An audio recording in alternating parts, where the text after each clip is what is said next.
नमस्कार, स्वागत है आपका मेरे चैनल जुगनू आईएएस एकेडमी पे। आज हम पढ़ेंगे 7th क्लास की एनसीईआरटी है जो हिस्ट्री की, उसका चैप्टर सेकंड यानी कि दूसरा चैप्टर जिसका नाम है किंग्स एंड किंगडम्स। उससे पहले जो पहला चैप्टर था इसका मैंने ऑलरेडी कंप्लीट करके अपलोड कर दिया है। आप मेरे चैनल जुगनू आईएएस एकेडमी पर जाकर उस लेक्चर को आप एक्सेस कर सकते हैं, उसे देख सकते हैं। और मैंने ये भी कहा है कि अगर मेरे लेक्चर में आपको कुछ चीज़ समझ नहीं आ रही है, आपको दिक्कत हो रही है समझने में, आपको डाउट है, तो आप कमेंट बॉक्स में बताएं, मैं उसे रिजॉल्व करने की कोशिश करूँगी और मैं ट्राई करूँगी कि मैं अपनी टीचिंग के तरीके में सुधार ला सकूँ। ये सब आपके साथ ही पॉसिबल है। अगर आप मुझे मेरी गलतियाँ बताएंगे तो ऑब्वियसली मैं उसे सुधारूँगी। कोई भी पर्सन परफेक्ट नहीं होता है, सब में गलतियाँ होती हैं। हम हर दिन कुछ ना कुछ नया सीखते हैं, ठीक है। तो मुझे उम्मीद है कि मैं आप लोगों के साथ कुछ ज़्यादा सीखूंगी, कुछ आप लोग मुझसे सीखेंगे और कुछ मैं आप लोगों से सीखूंगी। तो बिना किसी देरी के हम वीडियो को स्टार्ट करते हैं और चैप्टर सेकंड शुरू करते हैं। जो दूसरा चैप्टर है उसका नाम है किंग्स एंड किंगडम्स, राजा और उनके राज्य। बहुत सारी डायनेस्टीज़ इमर्ज हुई 7th सेंचुरी के बाद, जो हम मैप 1 में शो किया है। बहुत सारी रूलिंग डायनेस्टीज़ जो डिफरेंट पार्ट जो है सब continent between 7th to 12th century के बीच में ये इमर्ज हुई। इसमें से ये आप देख सकते हैं मोस्ट इम्पॉर्टेंट कुछ डायनेस्टीज़ हैं। ये आप देख सकते हैं चमनास, और ये गुजारा प्रतिहारा, चंदेला, परमारास और राष्ट्रकूतास और कलिंगा, और ये उत्कल, पाला, पहाड़पुर, कमरापुर, ये सब, ये ब्रह्मपुत्र रिवर देख रहे हैं आप। तो ये पूरा एक डिटेल मैप है जो आप देख सकते हैं, राइट। तो उसके बाद हम देखते हैं नेक्स्ट।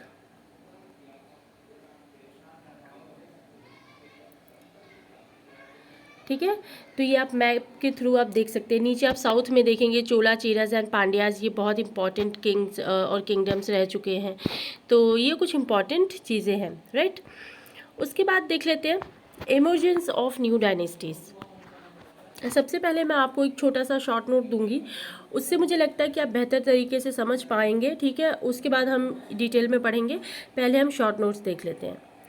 तो शॉर्ट नोट में है इमर्जेंस ऑफ डायनेस्टी। अगर हम देखें तो 7th सेंचुरी के डिफरेंट रीजन में, जो सब कॉन्टिनेंट के डिफरेंट रीजन्स थे, वहाँ पे बहुत बड़े बड़े लैंडलॉर्ड्स और वॉरियर चीफ्स थे, और वो एक एक्नॉलेज किए जाते थे एज ए सबॉर्डिनेट्स और समंथाज, ठीक है। एग्जिस्टिंग किंग्स जो थे उनके द्वारा वो सबॉर्डिनेट्स और समंथा के रूप में वो एक्नॉलेज किए जा रहे थे, और वो राजाओं के लिए महंगे महंगे गिफ्ट वगैरह लाते थे, ठीक है, किंग के लिए, और उन्हें बहुत ही ज़्यादा आदर सत्कार देते थे, और उनके कोर्ट में वो एज अ मिलिट्री सपोर्ट वगैरह प्रोवाइड करते थे, ठीक है, राजा लोगों को। और इस तरह क्या था कि ये जो समंथास थे, इस तरह ये एक पावर और वेल्थ गेन कर रहे थे, और खुद को ये डिक्लेयर करते थे कि महासमंथा है या फिर महामंडलेश्वरा है, ठीक है। और ये ग्रेट लॉर्ड ऑफ सर्कल और रीजन इनको कहा जाता है। तो उस समय में ये अपने आप को इंडिपेंडेंट और मतलब असर्ट कर रहे थे फ्रॉम देयर ओवरलॉर्ड्स, ठीक है। उसके बाद क्या था कि कुछ एग्जाम्पल्स हैं राष्ट्रकूताज के, जो कि डेक्कन में उन्होंने वो सबॉर्डिनेट थे चालुक्यास के, जो कि कर्नाटका के थे। वो मिड 8th सेंचुरी में अगर हम देखें तो दंती दुर्गा, जो कि राष्ट्रकूता चीफ थे, उन्होंने ओवरथ्रो किया उनके चालुक्यास ओवरलॉर्ड को, और परफॉर्म किया एक रिचुअल्स जिसको हम कहते हैं हिरण्यगर्भ मतलब golden womb, with the help of Brahmans, ठीक है। ब्राह्मण्स की हेल्प से उन्होंने एक रिचुअल्स परफॉर्म किया। ये रिचुअल जो था ये इस वजह से था कि शायद उनका जो रीबर्थ होगा of the sacrificer as a क्षत्रिय के रूप में उनका रीबर्थ होगा। इवन वो इस कुल में वो इन्होंने जन्म तो नहीं लिया था, लेकिन after this ritual they thought to be rebirth of the sacrificer as a Kshatriya, even if they was not one of by birth, ठीक है। फिर उसके बाद क्या था कि अदर अदर केसेस में अगर हम देखें तो जो मैन था फ्रॉम एंटरप्राइजिंग फैमिली, वो अपनी मिलिट्री स्किल्स को यूज़ करके जो किंगडम्स थे उनको कार्व आउट करता था, लाइक कदम्बा जो कि मयूर शर्मन एंड गुजरा प्रतिहारा हरिचंद्रा, ये सब लोग ऐसे ही थे जो अपनी मिलिट्री स्किल्स को यूज़ करके किंगडम्स को कार्व करते थे। एंड दे वो Brahmanas who give up there traditional, वो अपने ट्रेडिशनल प्रोफेशन को छोड़कर आर्म्स को उठाते थे और सक्सेसफुली इस्टेब्लिश करते थे एक किंगडम कर्नाटका में और राजस्थान में अगर हम देखें तो सिंपली हमें इसका मीनिंग ईजिली समझ आ गया। ठीक है, ये मैंने कुछ शॉर्ट नोट्स बनाए थे जिससे आपको समझना होगा आसान। ठीक है, तो आई होप कि आपको समझ आ गया होगा। तो चलिए हम डिटेल में देखते हैं बुक में भी यही सेम चीज़ लिखी है कि सेवन्थ सेंचुरी में बहुत बड़े लैंडलॉर्ड्स थे, एग्जिस्टिंग जो किंग्स थे वो जो सबॉर्डिनेट्स थे उनके, ठीक है, उनको समंथास डिक्लेयर करते थे और वो उनको गिफ्ट वगैरह देते थे, जिससे जो किंग्स थे उनको समंथास या का उनको टाइटल मिल गया था या फिर महामंडलेश्वर का टाइटल मिल गया था। इस तरह से वो जो राजा लोगों की चापलूसी करके वो अपने आप को बहुत ज़्यादा वेल्दी और पावरफुल बना चुके थे। तो ये सब चीज़ें इसमें भी लिखी हैं। ठीक है, मिड 18th सेंचुरी में दंती दुर्गा राष्ट्रकूटा चीफ, ये से हमने पढ़ चुके हैं। ठीक है, तो इससे क्या होगा कि आपको समझना इजी हो जाएगा। अब नेक्स्ट हम देखते हैं एडमिनिस्ट्रेशन इन द किंगडम्स। ठीक है, किंगडम्स का एडमिनिस्ट्रेशन किस तरह का था वो थोड़ा इम्पॉर्टेंट होगा, राइट। एडमिनिस्ट्रेशन हम देखते हैं किंगडम का। Many of this new king adopted high sounding titles, like बहुत सारे राजा थे जो बहुत बड़े बड़े टाइटल्स यूज़ करते थे, लाइक महाराजा, अधिराज मतलब great king, overlord of kings, and त्रिभुवन चक्रवर्तिन यानी कि lord of the three worlds and so on, ऐसे कुछ टाइटल्स वो यूज़ करते थे। ठीक है, और वो ये भी क्लेम करते थे कि they often share power with their समंथास, कि वो अपने समंथास यानी कि जो उनके सबॉर्डिनेट्स थे उनके साथ वो पावर शेयर करते हैं, और as well as with association of peasants, trade and Brahmans. ठीक है, इन सब का वो एसोसिएशन भी करते हैं। ठीक है, एक साथ रहते हैं। ईच ऑफ दिस स्टेज में क्या था कि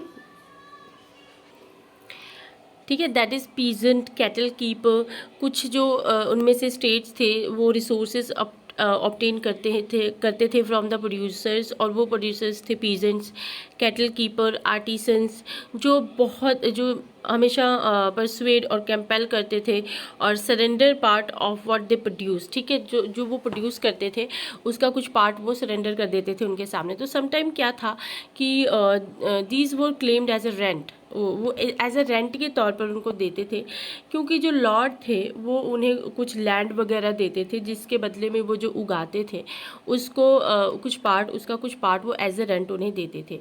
तो revenue was also collected from trader से रेवेन्यू वगैरह भी कलेक्ट करते थे।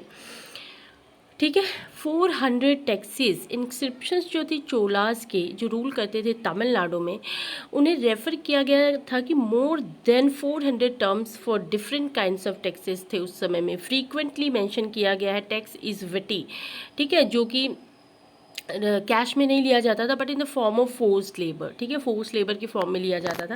एंड कदामई भी एक लैंड रेवेन्यू है, और there were also taxes on thatching the houses वगैरह पर भी टैक्स लगते थे। यूज़ ऑफ लैडर, अगर आप लैडर यूज़ कर रहे हो फिर भी क्लाइम पाम ट्री, ये भी अगर यूज़ कर रहे हो तो फिर भी सेस वगैरह आपको देना पड़ेगा। फैमिली प्रॉपर्टी है आप तो उस पर भी देना पड़ेगा। तो ये कुछ टाइप के टैक्सेस उस समय में थे। अब ये रिसोर्सेज जो यूज़ किए गए थे, and these resources were use to finance the king's establishment, king's का जो इस्टेब्लिशमेंट था उसको फाइनेंस करने के लिए ये सब रिसोर्सेज यूज़ होते थे। तो कंस्ट्रक्शंस जो था टेम्पल्स का वो भी होता था, फोर्ट्स वगैरह भी होते थे इन्हीं सब पैसों से, और वो इन सब पैसों का यूज़ करते थे फाइट वॉर्स, मतलब वॉर वगैरह फाइट करने में, जो कि expected to lead the consequences of wealth and form of plunder. तो उस समय जब वॉर वगैरह होती थी तो उसमें से उनको भी कुछ मनी वगैरह मिलता था, वेल्थ मिलती थी प्लंडर वगैरह करने के से। ठीक है, अगर उन्होंने कुछ लैंड वगैरह एक्सेस कर ली है, एज वेल ट्रेड रूट्स वगैरह एक्सेस किया, तो उसमें भी उनको मनी फाइनेंस प्राप्त होता था। फंक्शंस जो था फॉर कलेक्टिंग रेवेन्यू और जनरली जो इन्फ्लुएंशियल फैमिली से जो पर्सन्स होते थे वो मतलब अपॉइंट किए जाते थे, और जो पोजीशंस थी वो ऑफन हेरिडेटरी होती थी, राजा का बेटा ही राजा बनेगा, समथिंग लाइक दैट। और ये सच भी था about army as well. Army में भी यही होता था कि अगर किसी के फादर आर्मी में हैं तो फिर आगे चलकर उनका बेटा आर्मी में ही जाएगा। तो इन मैनी केसेस अगर हम देखें तो क्लोज रिलेटिव्स जो थे किंग्स के, वही बड़ी बड़ी पोजीशंस को हेल्ड करते थे, ठीक है। आम आदमी को कोई भी ऐसा चांस नहीं मिलता था। नेक्स्ट देख लेते हैं प्रशस्ति एंड लैंड ग्रांट्स। इसका भी थोड़ा शॉर्ट नोट देख लेते हैं। वैसे भी ये सिंपल है, हम इसे इजीली समझ सकते हैं, लेकिन अगर हम नोट से पढ़ेंगे तो ज़्यादा बेहतर तरीके से समझ पाएंगे, राइट। तो प्रशस्ति अगर हम देखें तो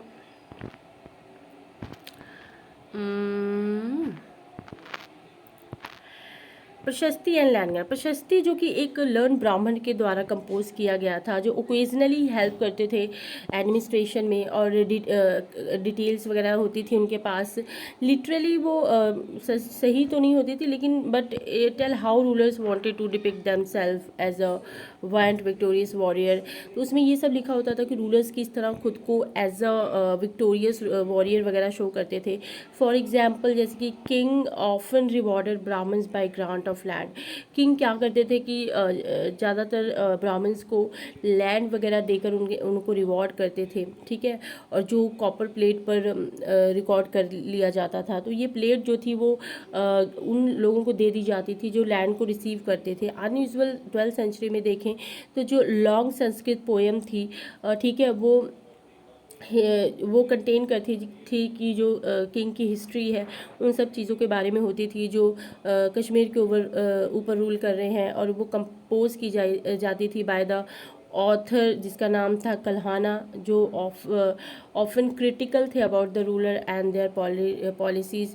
तो इस तरह से कुछ राइटर्स जो थे वो इस तरह से कंपोज करते थे, ठीक है। तो वहाँ पे कुछ वैरायटी ऑफ सोर्सेज वो यूज़ करते थे, इंक्लूडेड इंस्क्रिप्शंस, डॉक्यूमेंट्स, आई विटनेस अकाउंट्स, अर्लियर हिस्टोरियंस, और इस तरह से वो अपने अकाउंट को राइट करते थे, ठीक है। ये सेम चीज़ इसमें भी लिखी है कि प्रशस्ति एक डिटेल होती थी उस राजा की, जो बताते थे कि राजा किस तरह खुद को एक विक्टोरियस वॉरियर के तौर पे शो कर रहे हैं, और वो किस तरह खुद को डिपिक्ट करना चाहते हैं, किस तरह से वो खुद की इमेज बना कर रखना चाहते हैं। तो ये सब चीज़ें एक ब्राह्मण्स के द्वारा कंपोज की जाती थी, जो कि ओकेजनली उनको एडमिनिस्ट्रेशन में हेल्प करते थे, ठीक है। अब ये अचीवमेंट लिखी गई है नाग भट्ट की, तो ये इतना इम्पोर्टेंट नहीं हो सकता है, पढ़ लेना आप, बट मैं इसको नहीं पढ़ाऊँगी। तो ऑब्वियसली किंग ऑफन जो ब्राह्मण को रिवॉर्ड करते थे लैंड, और मतलब कोई लैंड रिवॉर्ड करते थे, और वो रिकॉर्ड कर देते थे कॉपर प्लेट पे, और वो कॉपर प्लेट उसको दी जाती थी जिसके पास लैंड होती थी, ठीक है। इस तरह की कॉपर प्लेट होती थी, आप देख सकते हैं। What was given with the land. Land के साथ कौन सी चीज़ें दी जाती थी।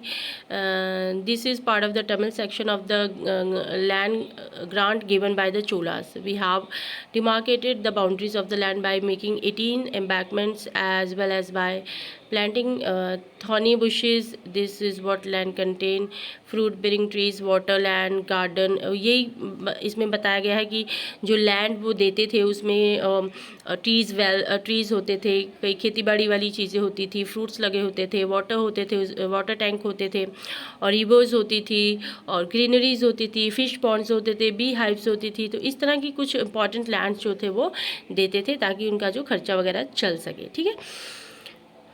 तो ये वही चीज़ है। नेक्स्ट है वॉरफेयर फॉर वेल्थ, ठीक है। वेल्थ के लिए किस तरह से वो वॉरफेयर करते थे वो चीज़ देख लेते हैं। आपने नोटिस किया होगा कि each of this ruling dynasties based on specific reason, किसी न किसी रीज़न से ये बिलोंग करती थी जो स्पेसिफिक डायनेस्टी थी। सेम टाइम क्या था कि इनका अपने एरियाज़ पे कंट्रोल होता था, ठीक है। तो क्या होता था कि जैसे कि जैसे कि area was the city of Kannauj in Ganga valley. For centuries क्या था कि रूलर बिलोंगिंग टू द गुजारा प्रतिहारा राष्ट्रकूता एंड पाला डायनेस्टी, जो अपने लड़ते थे कि वो कन्नौज पर उनका हक हो सके, कन्नौज पर उनका कंट्रोल हो सके। लेकिन क्या था कि there were 3 parties in this long drawn conflict, ठीक है। Gurjara Pratihara and Rashtrakuta and Pala dynasty, ये तीनों पार्टीज थी और इन तीनों में कॉन्फ्लिक्ट था। हिस्टोरियन ने डिस्क्राइब किया है कि ये ट्रिपाटाइट स्ट्रगल था। इसको ऑफन इस हिस्टोरियन ने डिस्क्राइब किया है कि ये जो तीनों लड़ रहे थे ना कन्नौज के ऊपर कंट्रोल के लिए, इसको उन्होंने ट्रिपाटाइट स्ट्रगल कहा है। रूलर्स जो थे वो ट्राई करते थे कि उनकी जो पावर है, ठीक है, वो डेमोन्स्ट्रेट कर सके रिसोर्सेज को बाय बिल्डिंग लार्ज टेम्पल्स, ठीक है। वो इस तरह से करते थे कि जिस राजा ने ज़्यादा टेम्पल्स बनाए हैं उसका जो पावर है वो ज़्यादा है। सो जब वो अटैक करते थे ना वन अनदर्स किंगडम, तो वो ऑफन क्या करते थे कि टेम्पल्स को टारगेट करते थे कि उनकी ज़्यादा वेल्थ जो थी वो टेम्पल्स में ही थी, विच वो सम टाइम एक्सट्रीमली रिच, ठीक है, उस राजा को काफ़ी रिच माना जाता था। तो वन सच रूलर्स जो मोहम्मद गजनी था अफ़गानिस्तान का, उसने रेड किया था 17 टाइम्स सब कॉन्टिनेंट में 1000 से लेकर 1025 तक with the religious motive. And the most important अगर देखें तो उसका जो टारगेट था वो वेल्दी टेम्पल्स था, including that of Somnath temple Gujarat में है। Much of the wealth Mohammad carried away was use to create a splendid capital city at Ghazni. उन मंदिरों में से जितनी भी वो वेल्थ ले गया उठाकर, उसने उन चीज़ों से उसने अपनी एक कैपिटल सिटी बना ली एट गजनी में, ठीक है। तो अदर किंग अगर हम देखें तो जिन्होंने जो वॉरफेयर में इंगेज थे, इंक्लूडिंग जैसे कि चहामनाज, लेटर उनको चौहान्स के नाम से जाना गया, और वो रूल करते थे रीजन्स के ऊपर अराउंड दिल्ली एंड अजमेर, ठीक है। उनका जो रूलिंग एरिया था वो था दिल्ली एंड अजमेर। तो वो क्या था कि उन्होंने काफ़ी अटेम्प्ट किया कि वो अपने कंट्रोल को एक्सपैंड कर सके to the west to east, ठीक है। लेकिन जहाँ पे वो अपोज किए जाते थे बाय चालुक्यास, मतलब चालुक्यास जो थे गुजरात के और गढ़वालास जो थे वेस्टर्न उत्तर प्रदेश के, उनको वो अपोज करते थे। तो जो चाहमना रूलर थे वो थे पृथ्वीराज थर्ड, यानी 16 से लेकर 68 तक, 1192 तक वो डिफीट किए गए अफ़गान रूलर जिसका नाम था Sultan Mohammad Ghori in 1191, but lost him the very next year in 1192, ठीक है। अब हम देख लेते हैं closer look the Cholas from Uraiyur to Thanjavur. इसका हम थोड़ा शॉर्ट नोट देखेंगे, ठीक है। How did Cholas rise to power, Chola का पावर किस तरह से राइज हुआ। एक माइनर चीफली फैमिली जिसको हम जानते थे एज अ मुट्टारैयार, ठीक है, who was subordinate to the Pallava king of Kanchipuram, ठीक है। पल्लवा किंग जो थे कांचीपुरम के, वो उनके सबॉर्डिनेट थे, उनके पास पावर थी in the Kaveri delta, Kaveri delta में उनके पास पावर थी। तो in the middle of 9th century क्या था कि विजयालय जो कि बिलोंग करते थे to the ancient chief family of the Cholas, जो कि कहाँ के थे, उर्रैयूर के थे, capture the delta from the Muttaraiyar, ठीक है, मुतर्रैयर से उन्होंने जो डेल्टा था वो कैप्चर कर लिया। तो उन्होंने वहाँ पे अपना टाउन बिल्ड किया of Thanjavur and temple for goddess Nishumbhasudini, वहाँ पे उन्होंने निशुंभ शोधनी का टेम्पल बिल्ड किया। तो जो सक्सेसर थे विजयालय के, उन्होंने कंक्योर्ड किया नेबरिंग रीजन्स को एंड किंगडम को, और उसका साइज ग्रो किया, और जो पावर था वो going on to include the Pandyan और Pallava territories to the south and north, ठीक है। इस तरह से उन्होंने अपना जो पावर था, साइज था वो,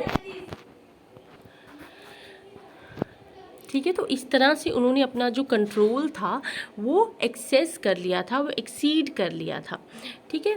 तो Pandyan Pallava territories to the south and north. Meanwhile क्या था, राजा वन जो थे one of the most powerful Chola ruler थे, बहुत पावरफुल चोला रूलर थे वो, और वो किंग बनते हैं 985 में, और वो अपना कंट्रोल एक्सपैंड करते हैं over most of the areas, जिसमें रीऑर्गेनाइज करते हैं एडमिनिस्ट्रेशन करते हैं जो एम्पायर था उसको। फिर राजा राजा के जो सन थे राजेंद्र वन, वो अपनी पॉलिसीज़ को कंटिन्यू करते हैं और गंगा वैली की तरफ रेड करते हैं और श्रीलंका और countries of south east Asia और जो नेवी इन सब चीज़ों को कि एक्सट्रीब्यूशन के लिए वो एक नेवी डेवलप करते हैं। तो ये है पूरी कहानी।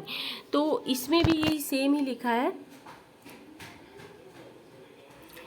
ठीक है। They are subordinate to the Pallava king of Kanchipuram Vijayalaya who belong to the ancient chief family of Chola and Uraiyur, capture the delta from the Muttaraiyar and middle of the 19th century. He build the town of Thanjavur and temple of goddess Nishumbhasudini. ये सब वही है जो हम already पढ़ चुके हैं। ये आप मैप देख लें। Chalukya under Vikramaditya IV and Kalyani and Kakatiya's dynasty and Banavasi Nolambavadi Cholas का कितना बड़ा देख सकते हैं एरिया है, और कांची मदुरई पांड्यास कलिंगा, ये सब आप मैप में देख सकते हैं, ठीक है। आप देखते हैं splendid temples and bronze sculpture, इसका भी मैंने शॉर्ट नोट बनाया है। Splendid temples and bronze sculpture का बिग टेम्पल जो थे तंजावुर के और गंगई कोंडा चोलापुरम जो कि बिल्ड किया गया था by Raja Raja and Rajendra architectural जो स्कल्पचर्स और मार्वल्स थे, ठीक है। चोला टेम्पल्स ऑफन जो थी एक न्यूक्लियाई थी सेटलमेंट का जो ग्रू था अराउंड दैम, और सेंटर जो था वो था क्राफ्ट प्रोडक्शन का, ठीक है। और temples were also endowed with land by rulers and by others as well by others, और वो प्रोड्यूस करते थे इस लैंड को when to maintaining the specialist who work at the temple and very often live near it. जो इस temples को बनाते थे वो टेम्पल के इर्द गिर्द ही रहते थे, जैसे priest, garland makers, कुक्स, sweepers, musician, dancers etcetera, ठीक है। ये सब टेम्पल्स के इर्द गिर्द ही रहते थे क्योंकि ये टेम्पल्स में करते थे काम। Temples not only places of worship, लेकिन वहाँ पे सिर्फ पूजा पाठ नहीं होती थी, but also hub of economic, social and cultural life, ठीक है। इकोनॉमिक, सोशल और कल्चरल लाइफ का हब भी होता था। और क्राफ्ट्स के बीच में ये एक जो अमंग द क्राफ्ट्स ये एसोसिएटेड था with the temples and making of bronze images was most distinctive. Chola bronze images जो थी वो बहुत ही ज़्यादा फाइनेस्ट थी वर्ल्ड में यहाँ की, और वेल मोस्ट इमेजेस जो थी वो थी डीटीज़ की, भगवान की मूर्तियाँ होती थी। सम टाइम जो इमेजेस थी वो बनती थी डिवोटीज़ की भी, ठीक है। इस तरह से चीज़ें यहाँ पे होती थी। ये आप देख सकते हैं मंदिर, ये सेम वही है जो मैंने आपको नोट्स में बताया ना, सेम वही है। इसमें थोड़ा आपको डिफ़िकल्ट लगेगा समझना, पर नोट्स की मदद से हम अच्छे से समझ पाते हैं। तो ये एक मोस्ट इम्पॉर्टेंट चीज़ है, ये देखिए। अब नेक्स्ट देखते हैं एग्रीकल्चर एंड इरिगेशन। एग्रीकल्चर और इरिगेशन के बारे में देख लेते हैं, इसका भी नोट्स है। मोस्ट ऑफ द अगर हम देखें अचीवमेंट्स जो थी चोला की वो पॉसिबल हो सकी बाया डेवलपमेंट इन एग्रीकल्चर। जो मोस्ट ऑफ द अचीवमेंट थी चोला की वो तभी पॉसिबल हो पाई क्योंकि उन्होंने एग्रीकल्चर को डेवलप किया था। अगर हम रिवर कावेरी की ब्रांच देखें तो वो सेवरल स्मॉल चैनल में बटी हुई है और before emptying into the bay of Bengal, ठीक है। अब ये चैनल ओवरफ्लो करता है फ्रीक्वेंटली और जो डिपोजिशन है फर्टाइल सॉइल का वो अपने बैंक मतलब नदी के किनारे हो जाता है, और जो वाटर होता है इन सब चैनल्स का वो प्रोवाइड करता है नेसेसरी मॉइस्चर एग्रीकल्चर के लिए, जो पर्टिकुलरली बेस्ट होता है कल्टीवेशन ऑफ राइस के लिए। अब देखिए एग्रीकल्चर जो कि earlier parts of the Tamil Nadu में डेवलप हुआ है, ये it was only from 5th to 6th century, ठीक है। और एरिया जो है वो ओपन अप किया गया है लार्ज स्केल पर फॉर कल्टीवेशन के लिए, राइट। अब फॉरेस्ट जो कि क्लियर किया गया है कुछ रीजन्स में, while land had to be levelled in other areas, right. अब ये डेल्टा जो है रीजन जो है एम्बार्कमेंट का वो फ्लड से प्रिवेंट करता है इन सब चीज़ों को, ठीक है। कैनल जो है वो कंस्ट्रक्ट किए गए हैं ताकि वो वाटर को कैरी कर सकें फील्ड में भेजने के लिए। मैनी एरियाज़ में 2 क्रॉप्स को ग्रो किया जाता है एक साल में, और मैनी केसेस में ये जो वाटर है आर्टिफिशियली क्रॉप के लिए ज़रूरी होता है, ठीक है। Necessity to water crops artificially. अब वैरायटी ऑफ मेथड जो कि यूज़ किए जाते हैं इरिगेशन के लिए, कुछ एरियाज़ में वेल वगैरह भी खोदे जाते हैं, लेकिन अदर प्लेसेस में बड़े बड़े टैंक्स कंस्ट्रक्ट किए जाते हैं ताकि रेन वाटर को कलेक्ट कर सकें। और जो इरिगेशन जो होता है वो बहुत ही ज़्यादा ज़रूरी होता है, ठीक है। Organising labour and resources, maintaining this work and deciding on how water to be share, ये सब चीज़ों की प्लानिंग करनी भी बहुत ज़्यादा ज़रूरी होती है। तो most of the new rulers और as well as people living in villages took active interest in this activities. Obviously लेना ही पड़ेगा, क्योंकि ये सब चीज़ें ऐसी है जो एक राज्य को बहुत ही ज़्यादा डेवलप बना देती हैं, ठीक है। तो इनमें भी यही सब चीज़ें लिखी हुई हैं, मैंने आपको शॉर्ट में बता दिया है, आप देख लेना।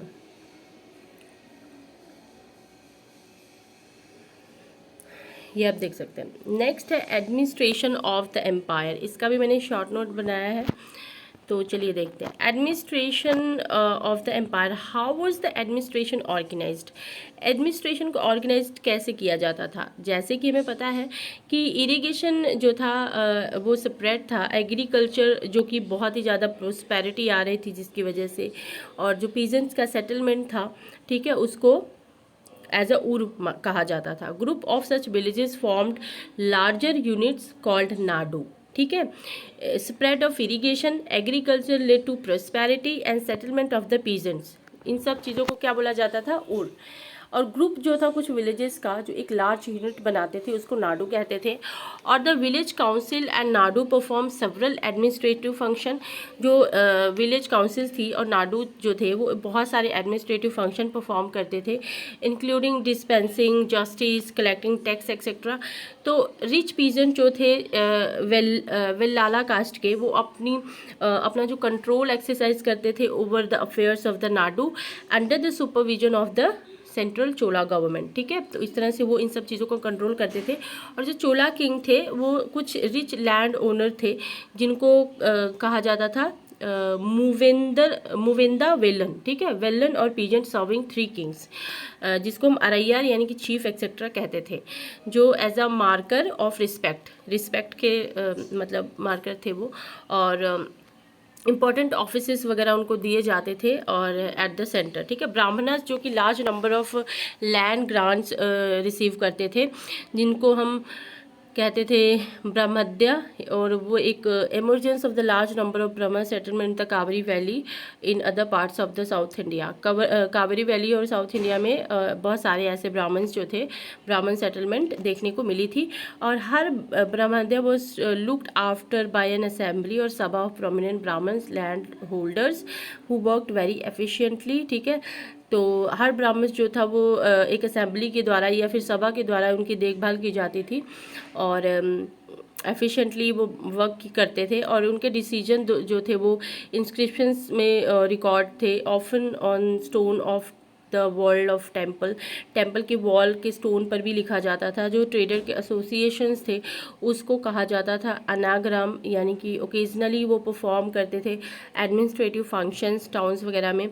और इंस्क्रिप्शन जो थी उत्तर मैरूर की जो चिंगलापुर डिस्ट्रिक्ट तमिलनाडु में थी, वो डिटेल प्रोवाइड करते थे जिससे कि सभा वगैरह ऑर्गेनाइज्ड किया जा सके, इन सब के तरीक़ों की डिटेल बताते थे वो। और सभा जो थी सेपरेट कमेटी वगैरह बनाती थी ताकि वो इरिगेशन वर्क, गार्डन, टेम्पल्स वगैरह की देखभाल कर सके। और जो कुछ एलिजिबल मेंबर्स के नेम्स थे उसका कमेटी के, वो लिखे होते थे स्मॉल टिकट जो होती थी पाम लीफ की उस पर। और वो टिकट जो थे वो अर्थवेयर पॉट में डाल के रखे जाते थे। और from which young boy was asked to take out of the ticket, तो एक छोटे से बच्चे को उसको बोला जाता था कि इसमें से एक टिकट निकाले। और 1 by 1 ईच कमेटी में, तो इस तरह से एक हर किसी की कमेटी नाम जो बारी बारी करके आता था, ठीक है। तो ये चीज़ है। नेक्स्ट देखते हैं types of land. Chola inscription mention several category of land. Vellanvagai land of non Brahmin peasant proprietor, ठीक है, जो नॉन ब्राह्मण पीजन प्रोप्राइटर की लैंड थी उसको बोलते थे। ब्राह्मण्ड्या लैंड गिफ्टेड टू ब्राह्मण, जो ब्राह्मण्स को लैंड दी जाती थी उसको ब्राह्मण्ड्या बोलते थे। एंड शाला भोगा वो लैंड होती थी जो स्कूल को मेंटेनेंस के लिए दी जाती थी। और देवादाना यानी कि तिरुनामुत्तुकनी जो टेम्पल्स को लैंड दी जाती थी उसको एंड बोलते थे। एंड पल्ली चंदम वो लैंड जो जैन इंस्टीट्यूशन को डोनेट की जाती थी उसको ये बोलते थे। तो बाकी हम ये पढ़ ही चुके हैं, ठीक है। ये सब वही है जो हमने शॉर्ट नोट में पढ़ा है, ये आप पढ़ लेना एक बार, आपको समझ में आ जाएगी चीज़ें। इंस्क्रिप्शंस एंड टैक्सेस ये आप पढ़ लेना, ये इतना कहीं इम्पोर्टेंट नहीं है, ये वही है, ठीक है। बाकी ये चैप्टर हो गया भाई कंप्लीट, ठीक है।